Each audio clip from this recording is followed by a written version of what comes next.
नमस्कार मेरे प्यारे दोस्तों। तो क्या हाल चाल आप सबों का? सब ठीक है ना? और मैं आपके हाल चाल को काफ़ी ज़्यादा ठीक बनाने के लिए यह एक वीडियो लाया हूं, जो कि आपके एग्ज़ाम के दृष्टिकोण से देखा जाए ना तो काफ़ी ज़्यादा इम्पोर्टेंट है। देखो, मैं बता दे रहा हूं कि यह वीडियो उस विद्यार्थी के लिए काफ़ी ज़्यादा इम्पोर्टेंट है जो क्लास 10th में हैं और उनको मैट्रिक 2025 का एग्ज़ाम देना है फरवरी में, फाइनल एग्ज़ाम। तो आपके लिए यह वीडियो काफ़ी ज़्यादा इम्पोर्टेंट है, क्योंकि मैं इस वीडियो में आपके बीच ऑब्जेक्टिव क्वेश्चन लाया हूँ, वो भी क्लास 10th हिंदी का मेरे दोस्त, जो कि आपके हिंदी 100 नंबर का होता है। तो 100% यहीं आएगा। 2025 बोर्ड परीक्षा में यहीं से आएगा आपका प्रश्न। चुपके से देख लो, नहीं तो कोई और देख लेगा और आप पीछे रह जाओगे। मेरे भाई, मैं इस वीडियो का बनाने का मकसद यही है। मैं इस वीडियो में कुल 60 ऑब्जेक्टिव क्वेश्चन लाया हूँ। अगर आप यह वीडियो पूरा देख लेते ना हैं तो मैं ये दावे के साथ कहता हूँ कि आपके बोर्ड एग्जाम हिंदी के प्रश्न आराम से 50 को बन जाएंगे। ठीक ना? बहुत ही ध्यान तरीके से इस वीडियो को पूरा देखिएगा, स्किप मत कीजिएगा। ठीक है, चलिए वीडियो की शुरुआत करते हैं। अगर आप उससे पहले चैनल पर नए हो तो चैनल को सब्सक्राइब जरूर कर लीजिएगा। ठीक है, मैं वायरल प्रश्न लाऊंगा खासकर क्लास 10th वाले विद्यार्थियों के लिए जो 2025 में उनका बोर्ड एग्जाम है, क्योंकि बोर्ड एग्जाम काफ़ी ज़्यादा ही नज़दीक आ रहा है और आपको ऑब्जेक्टिव की तैयारी बहुत अच्छे तरीके से करना है। तो आप वीडियो की शुरुआत करते हैं। वीडियो को शुरुआत करने से पहले मैं आपके भी एक छोटा सा शायरी लाता हूँ जो पॉजिटिव विचार के लिए है, क्योंकि बहुत सारे बच्चे तो बहुत सारे सपने देखते हैं। देखो, कहते सपने वो नहीं जो हम नींद में देखते हैं, सपने वो नहीं जो हम नींद में देखते हैं, सपने वह हैं जो हमको नींद नहीं आने देते। तो ढेर विद्यार्थियों ने टारगेट अपना बना लिया है कि मुझे 450 प्लस अंक लाना है, बिहार टॉपर बनना है, डिस्ट्रिक्ट टॉपर बनना है। तो सपने वो नहीं जो तू नींद में देख रहा है, सुतले देख रहा है, वो नहीं होता जो आपको नींदें नहीं आने देगा। नहीं भाई, हमको मेहनत करना है, बहुत अच्छी तरीके से मेहनत करना है। तो चलो, इस पॉजिटिव विचार के साथ मैं इस वीडियो की शुरुआत करता हूँ। और पहले क्वेश्चन की तरफ बढ़ते हैं मेरे दोस्त, पूरा वीडियो को देखना। तो आओ अब ऑब्जेक्टिव क्वेश्चन को पढ़ते हैं। बिल्कुल ध्यान से देखना और जोन प्रश्न तुमको नहीं आता ना उसको लिख कर याद कर लेना मेरे दोस्त, क्योंकि यही ऑब्जेक्टिव है ना जो मैं ढूंढ कर लाया हूँ, जो आपके एग्जाम 2025 जो विद्यार्थी 2025 में एग्जाम देगा ना उनके लिए वीडियो काफ़ी ज़्यादा इंपॉर्टेंट है। ठीक ना? बहुत ही ध्यान तरीके से याद कर लेना, पढ़ लेना। और यह 60 ऑब्जेक्टिव क्वेश्चन कुल है। आप बता देना अंतिम वीडियो, पूरा वीडियो देख लेना कि तुम्हारा कितना सही होता है। ठीक ना? क्योंकि तुम कितना तैयारी की इस वीडियो से तुम्हारा पता चल जाएगा। पूरा क्वेश्चन चैप्टर से मिला हुआ है, बुक से 60 ऑब्जेक्टिव है। तो आप वीडियो की शुरुआत करते हैं। देखो, पहला क्वेश्चन यहाँ पे क्या कह रहा है, ध्यान से पढ़ना। एक ही क्वेश्चन को ध्यान से पढ़ना, जोन प्रश्न नहीं आएगा मैं फिर से कह रहा हूँ उसको लिख कर याद कर लेना, वही प्रश्न आपके एग्जाम में आ सकता है। देखो, नागरी लिपि के लेखक कौन है? पहला यहाँ 5वां चैप्टर, नागरी लिपि के लेखक हैं गुणाकर मूल्य, ऑप्शन नंबर सी। यह क्या है? यह एक निबंध है मेरे दो। बहादुर का पूरा नाम क्या है? बहादुर का पूरा नाम है दिल बहादुर, ऑप्शन नंबर बी। बहादुर अगर आप कहानी नहीं सुने तो जाकर सुन लीजिएगा, बहुत ही दर्दनाक कहानी है। अगर आप यह कहानी बहुत ही अच्छी तरीके से पूरा सुन लेते ना तो आपके एग्जाम से एक भी ऑब्जेक्टिव क्वेश्चन इस बहादुर चैप्टर से नहीं छूटेगा मेरे दोस्त। इतना ज़बरदस्त कहानी है ना कि आप सुनने लगोगे ना तो उसमें लीन हो जाओगे। ठीक ना? सुन लेना, कहानी बहुत इंपॉर्टेंट है।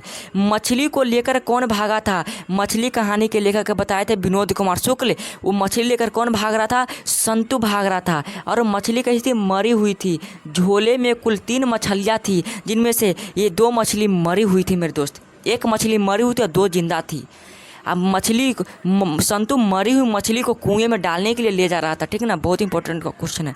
हिंदी भाषा की लिपि क्या है? नागरी लिपि पढ़े होंगे, निबंध है। हिंदी भाषा की लिपि है देवनागरी लिपि।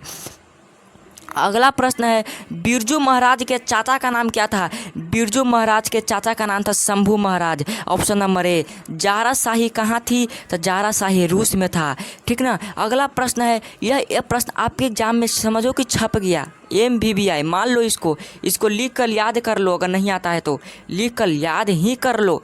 दोहा कोश किसकी रचना है? दोहा कोश सरहपाद की रचना है, ऑप्शन नंबर ए होगा। मंगू की बड़ी बहन का नाम क्या था?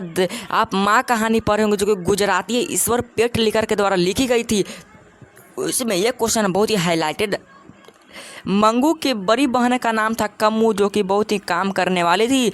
सात कोरी होता के कथाकार हैं, सात कोरी होता कथाकार हैं तो उड़िया के कथाकार हैं। कहाँ के? उड़िया के, उड़ीसा राज्य के कथाकार हैं।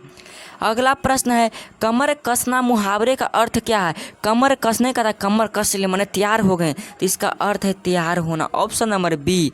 दक्षिण अफ्रीका से गांधी जी भारत कब लौटे थे? तो यह प्रश्न समझो कि छपा हुआ है, MBBI मार लो इसको।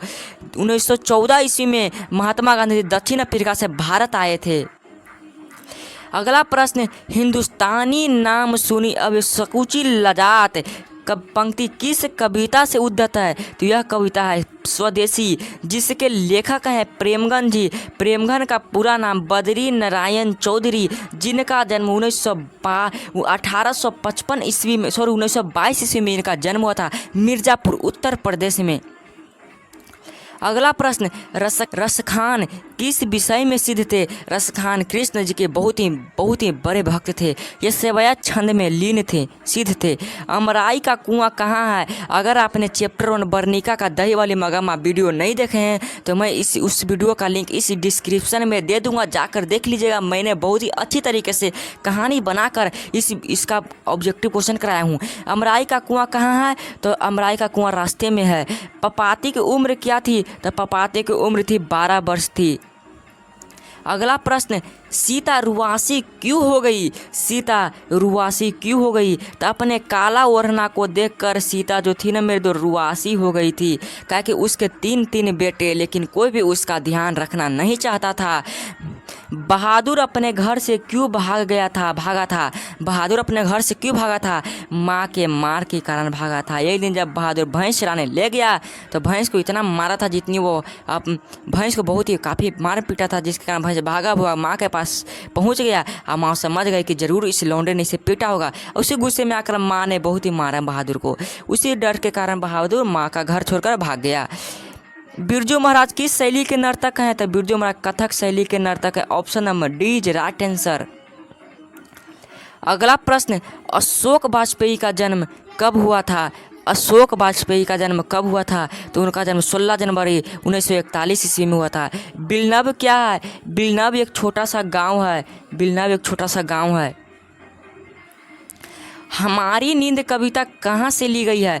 हमारी नींद कविता कहाँ से ली गई है? तो दुष्चक्र में सृष्टा से ली गई है। समझ गया ना? अनामिका जी इसके लेखक हैं। मेघदूत का जर्मन भाषा में अनुवाद किसने किया? यह भी प्रश्न MBBI है, मार लो इसको। मेघदूत का जर्मन भाषा में अनुवाद किए थे मैक्स मुलर ने। मैक्स मुलर का जन्म जर्मन के डेसाउ नामक नगर में 6 दिसंबर 1823 ईस्वी को हुआ था। मगम्मा को किससे विवाद था? मगम्मा को किससे विवाद था? तो अपने बहू नजम्मा से उसका बहुत विवाद था। स्वतंत्रता को लेकर विवाद हुआ करता था।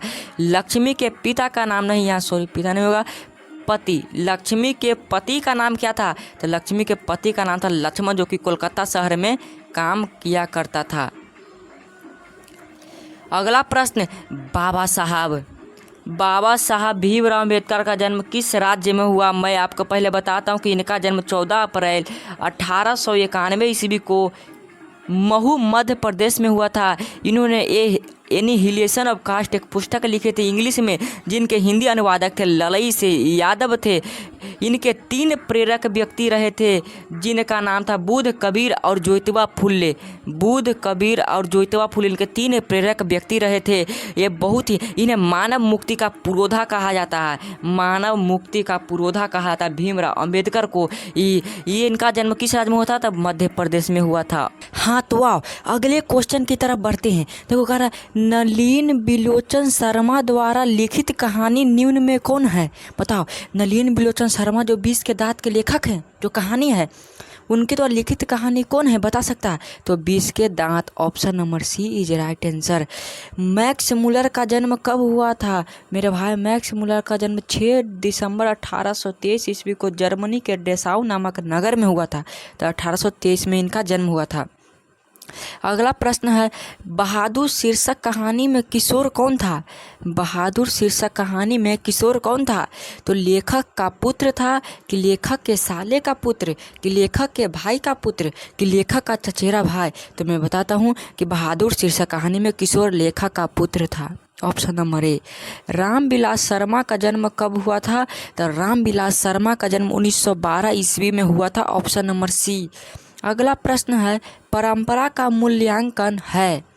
परंपरा का मूल्यांकन निम्न में क्या है? तो वह एक निबंध है, ठीक है, जिसके लेखक रामविलास शर्मा जी हैं। जीत जीत मैं निरखत हूँ पाठ के लेखक कौन है? तो जीत जीत मैं निरखत हूँ पाठ के लेखक हैं Pandit Birju Maharaj. Option number D. अगला प्रश्न, मछली शीर्षक कहानी के रचयिता कौन हैं? मछली शीर्षक कहानी के रचयिता हैं, तो मछली के लेखक कौन है? Vinod Kumar Shukla. Option number A, ठीक ना। अगला प्रश्न, श्रीनिवास का जन्म कहाँ हुआ था? श्रीनिवास का जन्म कहाँ हुआ था? तो मयूरभंज, कोलार कर्नाटक में। Option number B, Kolar Karnataka में श्रीनिवास का जन्म हुआ था। बहुत ही VVI क्वेश्चन है। अगला प्रश्न है, लड़का अगर कुछ उद्यम करता है तो उसे मना करने का हक मुझे नहीं है, यह किसने कहा था? मगम्मा ने कहा था, कि मगम्मा का बेटा कहा था, कि नजम्मा ने कहा था, कि रंगप्पा ने? तो मगम्मा की बहू नजम्मा ने कहा था कि लड़का अगर कुछ उद्यम करता है तो उसे मना करने का हक मुझे नहीं है, ऐसा नजम्मा ने कहा था। अगला प्रश्न है, तुरई के फूल की तरह खिलखिलाकर हंसते लोग सहसा मुरझा गए, यह पंक्ति किस कहानी की है? बताओ। तो यह कहानी की है धरती कब तक घूमेगी साबर दैया। समझ रहे हो ना? बारी बारी से गांव के लड़के किसकी निगरानी कर रहे हैं?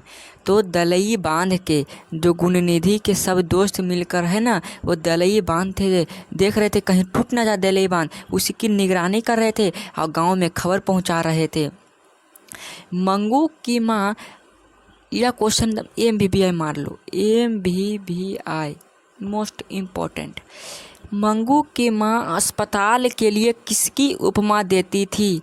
तो जो मंगू की माँ थी अस्पताल को गौशाला की उपमा देती थी, जहाँ गाय नहीं रखा जाता ढेर मनी, वहीं उसकी तरह, क्योंकि इसे मगम्मा मंगू की माँ को ऐसा लगता था कि अस्पताल में कोई सही से इलाज नहीं होता है, ठीक ना, इसीलिए गौशाला की उपमा दिया करती थी। अगला प्रश्न है, जीवनानंद दास शीर्षक कविता को रविंद्रोत्तर युग श्रेष्ठम प्रेम कविता की संज्ञा दी गई है? तो वनलता सेन, ठीक ना। रेनर मारिया रिल्के का जन्म कहाँ हुआ था? तो रेनर मारिया रिल्के का जन्म ऑस्ट्रिया में हुआ था। Option number A is right answer. अगला प्रश्न है, मेरे बिना तुम प्रभु शीर्षक कविता किस भाव की है? तो एक भक्ति भाव की है, भक्ति। प्रेमगंज जी किस युग के महत्वपूर्ण कवि थे? तो प्रेमगंज जी भारतेंदु युग के महत्वपूर्ण कवि थे। Option number C is right answer, ठीक ना। अगला प्रश्न है, कवि दिनकर किसके लिए सिंहासन खाली करने की बात करता है? जनतंत्र का जन्म आपने पढ़ा होगा, जिनके लेखक रामधारी सिंह दिनकर जी हैं। उन्होंने कहता है कि सिंहासन जल्दी से जल्दी खाली करो क्योंकि जनता आ रही है, तो ऐसा जनता के लिए कहे थे। Option number D is right answer, ठीक ना। अगला प्रश्न है, कवि सुमित्रा नंदन पंत के अनुसार भारत माता को कितनी संतानें दरिद्रता और अभाव से ग्रसित है? तो भारत माता के 30 करोड़ ऐसे भारतीय संतान हैं जिन्हें तन को ढकने के लिए वस्त्र, खाने के लिए भोजन, रहने के लिए घर तक नसीब नहीं होता है, ऐसा कवि सुमित्रा नंदन पंत ने कहा था। अगला प्रश्न है कि अयोध्या के राजा दशरथ के 4 पुत्र थे, ठीक है, यह यहाँ पे अथी है। कौन पदबंध है? इनमें कौन पदबंध है? कैसा पदबंध है? विशेषण पदबंध है कि संज्ञा पदबंध है, क्रिया पदबंध है कि क्रिया विशेषण पदबंध है? तो ऑप्शन नंबर 20 संज्ञा पदबंध है। अयोध्या के राजा दशरथ के 4 पुत्र थे। समूह शब्द का पर्यायवाची क्या होगा? तो समूह का हम कह सकते हैं संघ, दल, समाय होता ना है, समवाय, ये सब समूह का पर्यायवाची शब्द होता है। अगला प्रश्न है, बोली सकत हिंदी नहीं, बोली सकत हिंदी नहीं, अब मिली हिंदू लोग अंग्रेजी भाखन करत अंग्रेजी उपभोग। मतलब कहते हैं कि कोई बोल नहीं सकता है हिंदी, अब मिलेंगे लेकिन हिंदू लोग अंग्रेजी भाषण करते हैं लेकिन करते हैं अंग्रेजी का उपभोग। तो इसके ये किस शीर्षक कविता की पंक्ति है? तो आपने स्वदेशी पढ़ा होगा मेरे दोस्त, जिनके लेखक बद्री नारायण चौधरी जी हैं। बहुत ही इंटरेस्टेड कविता है, बहुत अच्छी तरीके से पढ़ेगा ना, हंसी बड़ी बढ़ेगा। सुमित्रा नंदन पंत ने मिट्टी की प्रतिमा उदासनी किसे कहा? मिट्टी की प्रतिमा की उदासनी किसे कहा? तो भारत माता को कहा कि हमारी भारत माता मिट्टी की प्रतिमा की तरह उदासनी बनी हुई है। रामधारी सिंह दिनकर किस काल के प्रमुख कवि हैं? रामधारी सिंह दिनकर किस काल के प्रमुख कवि हैं?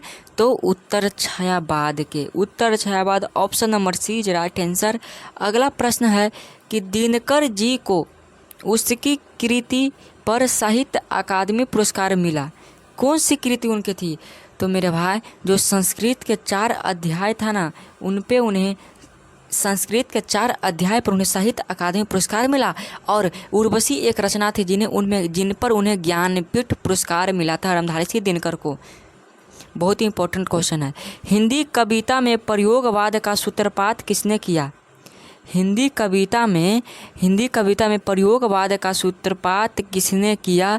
तो सच्चिदानंद हीरानंद वात्स्यायन अज्ञेय जी। अज्ञेय जी ने हिंदी में प्रयोगवाद का सूत्रण किया। तो मेरे दोस्त यहाँ पे आपका 60 ऑब्जेक्टिव क्लियर हो जाता है। 60 ऑब्जेक्टिव क्वेश्चन हमने करा दिया, तो आप ईमानदारी पूर्वक ऑनेस्टली प्रतिष्ठा भाव से बता दे मेरे दोस्त कि आपका 60 में से कितना सही हुआ। हमने तो कुल 60 ऑब्जेक्टिव क्वेश्चन करा दिया, तो आप बता दें कि 60 में से आपका कितना सही, कितना स्कोर आ गया। कमेंट में ज़रूर बताना। अगर आपको यह वीडियो बहुत अच्छा लगा होगा, मैंने थोड़ा सा भी अच्छा लगा हो ना मेरे दोस्त, तो चैनल को लाइक और सब्सक्राइब और अपने दोस्तों के पास भी शेयर कर देना। बहुत ही ज़्यादा इम्पोर्टेंट वीडियो है यह वीडियो। समझो कि आप यहाँ से बहुत सारे प्रश्न आपके एग्ज़ाम में 2025 के मैट्रिक बोर्ड एग्ज़ाम में छप गए हैं, इससे बाहर नहीं, ठीक ना? तो चैनल को लाइक शेयर सब्सक्राइब कर लीजिएगा। मिलते हैं नेक्स्ट वीडियो में, इसी तरह के अगले वीडियो में हम मिलते हैं। तब तक के लिए जय हिंद, वंदे मातरम। मन लगाकर पढ़िए।